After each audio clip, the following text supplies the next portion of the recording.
নবীজি সিজদায় পড়ে কাঁদতেছেন। আমার আল্লাহ পাক রব্বুল আলামিন আমার নবীজির চোখের পানি সইতে পারেন না, আমার নবীজির কান্না আমার আল্লাহ সহ্য করতে পারেন না।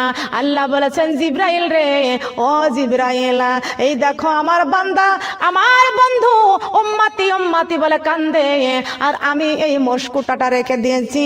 ও জিবরাইল, এই মশকুটাটা নিয়ে যাই আমার বন্ধুর কাছে পৌঁছায়া দাও। জিবরাইল আলাইহিস সালাম মশকুটাটা নিয়ে আমার নবীজির কাছে মাথার কাছে দাঁড়াইয়া কান্দে আর বলে, ওগো নবীজি, আপনি আর কাঁদবেন না, আপনার চোখের পানি আল্লাহ সহ্য করতে পারে না। ওগো আল্লাহর নবী, আপনি যদি এইভাবে কাঁদতে থাকেন কিয়ামত আবার শুরু হয়ে যাবে।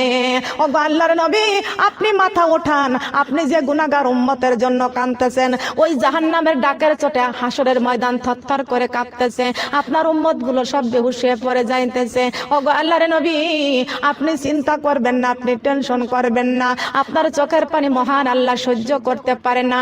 আপনি সিজদা উঠান, আপনার উম্মতের জাহান্নাম থেকে ফয়সালা দেওয়ার জন্য হাসরের মাঠে আপনার উম্মতের জন্য পুরস্কার দিয়েছেন আমার আল্লাহ। আমার নবীজি যখনই শুনতে পাইছে একটা মশকুটা দিয়েছেন আমার আল্লাহ, আমার নবী কানতে কানতে সিজদাটা উঠাইলেন। নবীজির চোখের পানি, দাড়ি মোবারক ভিজে যায়, বুক ভিজে যায়।